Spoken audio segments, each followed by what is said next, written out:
All right, coming into this last game here at home against Wesleyan, I was really proud of the way the guys showed up and performed. Coming off that disappointing loss a week ago, the guys, they rebounded. It took them a couple of days. We had real bad practices on Monday and Tuesday, but then we focused on Wednesday and Thursday and got back after it. And guys came out with a lot of intensity, wanted to be able to protect the home game win streak, wanted to have our senior class go out on a positive note, and we were able to do that. All right, so here's the clips from the game that I thought will give you a sense of why we ended up getting a 27-0 win. These first three plays I want to show you something we worked very hard on this week because Wesleyan hurt us with screens a year ago, and so we spent a lot of time defending the screens, and we had a lot of coverage checks based on formations. This double screen right here, Stephen Gonapral does a great job of forcing the ball back inside and creating, on a screenplay, if you can get the running back to stop and go sideways, it helps get your defensive line to the play. Tom Finucane, who had a great game, makes that play. On this next play, this was something that we had worked on with our corners, trying to take this bubble screen away from Wesleyan, and the safeties check this coverage with this motion of their tailback, and Matt Pascalides, our senior corner, jumps the bubble. And last year they threw that play 7 times against us. That was the only time they threw it in this game. And then they went to this jailbreak screen. Again, you can see Matt Pascalides, our senior corner. We check the coverage, and he gets up on the line of scrimmage and chases down the screen from outside and gets the ball forced into the defensive lineman. So that was really key for us. These next few plays, there were 2 guys that played extremely well in this game. Tom Finucane, our nose guard, actually ended up with 13 tackles, 4.5 tackles for a loss, and was the player of the week in the NESCAC. And then Walter Fallis, it was great to have him back on the field after he missed the Amherst game with a concussion. We held Wesleyan to 130 yards of total offense, and those 2 guys were a big reason for that. You can see right here we're actually blitzing Walter through the A-gap, something he's very good at. He gets pressure on the quarterback. On this particular play right here, something that Wesleyan had hurt other teams on throughout the year was bootleg. We worked very hard on making sure our ends contained the bootleg. You can see Gary Williams, our field end, playing really wide on against this formation, making the quarterback pull up inside, and Finucane and Walter Fallis get to him on the sack. Here's another play against the counter that Walter's going to read the pull and comes underneath the block, and Tom Finucane is stick moving across the face here. He's going to force the ball back into where Walter can make the play coming under the block. And other than one long run play that we gave up, we really shut their offense down, I thought. Again, you can see if you watch Walter on this play, this is kind of something that he's been known for in his career. He sees a puller, knows there's a block coming at him, actually caves the offensive lineman in, and then we get great pursuit to the ball by the rest of the blue jerseys. You can see here Tom did an excellent job. We played a lot of shade front in this game and left Tom, we played a lot of our 4-3 with our 4 senior defensive linemen and put Tom shaded on the center and just had him go straight, and he pretty much controlled the line of scrimmage, as you can see on this play.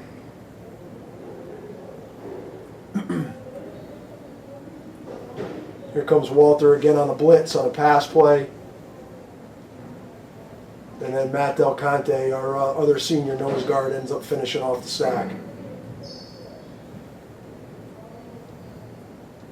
This one we're actually bringing the Sam linebacker, Rob Gow, our freshman, not bringing Walter. We're playing man coverage here and bringing pressure off of the edge.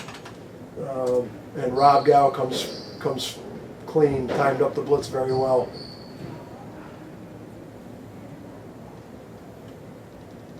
And this one right here, I just kind of got excited. We're losing 7 seniors in our front 7 this next year, and a lot of people are wondering what we're going to do to replace them. And what we're going to do to replace them is have young guys step up and play. And right here we've got a freshman linebacker, a freshman safety, and a freshman outside linebacker all running to the ball here, being a big part of this play. It was something we watched as a staff.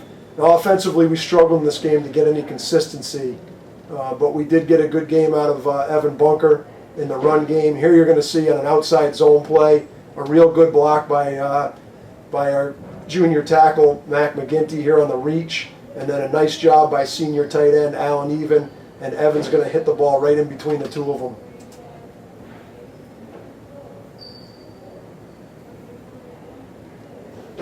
And then we've got Ben Crick did not get as many carries as Evan, but did a great job in the return game, and you can see him here hitting it downhill on a zone play. The two running backs for us were just such good players during the season, and similar type of play here with Evan getting the ball outside. Good reach by Tim O'Brien, the left tackle. Good kick out by the tight end, and Evan gets into the secondary. Now, Wesleyan played a lot of man coverage in this game, and we were not as consistent as we were hoping to be with the passing game. But A.J. Jones, made a couple big plays. Here's a back shoulder fade that Ryan Burgess hits him on. And if a team's going to blitz you and play man coverage, you've got to be able to make those plays. Here's Bunker again on an inside play. We did a lot of read stuff with the quarterbacks. Ryan Burgess is reading the defensive end here.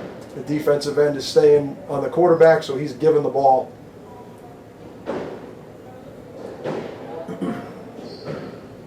Here's a power play to the split end side. A kick out block by the fullback. Good pull by Gino Arnold, our junior guard.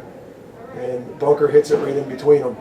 So the run game was a big part of our day. We had over 33 minutes of time of possession in this game.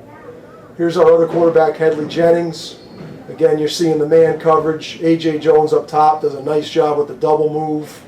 And it's something that we worked hard on during the week against the man coverage is, trying to hit a couple double moves and making a big play. Special teams was big for us, especially early in the game. This is the first punt, and Ben Crick is going to take it on our own 25. Make one guy miss, run through a tackle, and then get to the wall and take it 75 yards for a touchdown.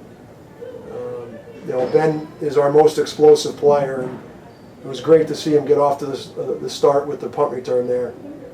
Here was the first time that we punted. We executed a fake. We ran a screen pass to Ray Haynes. You can see Walter Fallis here on the lead block. Did a great job on the lead block, and then great effort by Herman Brito running down the field blocking the returner. And that was a big play that set up some really good field position for us. And then Zach Conti, the freshman kicker, started out kicking a 41-yard field goal early in the game. Did a really good job. Came back later and kicked a 46-yard field goal. Meanwhile, this was Wesleyan's attempt to put some points on the board, and Tom Finucane, 75, and Walter Fallis blow up the guard, and Tom blocks the kick. And here's Conti's 46-yarder. It was real nice for us, for Zach to come in and be composed as a kicker this year after the loss of Tim Costello. So hopefully those clips will give you a sense of what happened here with our 43rd straight win at home. And I thought the fact that we came out and held them to 130 yards of offense and it really dominated up front, and then had a great special teams performance with a couple of big plays to flip the field position, got us off to a really good start in that game, and we were able to keep that momentum going through the second half. It's disappointing to be in second place. We met as a team today and talked about how none of us like second place. We all want to be in first place, but I will say this: I love this team. This was a really fun team to coach. I was really proud of the way the coaches, the staff worked. It was a great staff to work with, and we had tremendous senior leadership. Great consistent effort from all 75 of our players. The guys just showed up to work. They practiced with a great attitude, and it was a fun team to be around and a team that we'll remember. And I told them, we came in second place and we're not happy about it, but they'll be remembered for their consistent effort. They'll be remembered for the comeback at Amherst. They'll be remembered for coming out and shutting out Wesleyan at home. And defensively, we we had 7 games where we gave up 30 points, and then we just had the one letdown at Amherst where we gave up 35. So real proud of the team, very happy with the way we played this season, and unfortunately didn't end up with the championship ring, but we got a lot of good memories out of this season.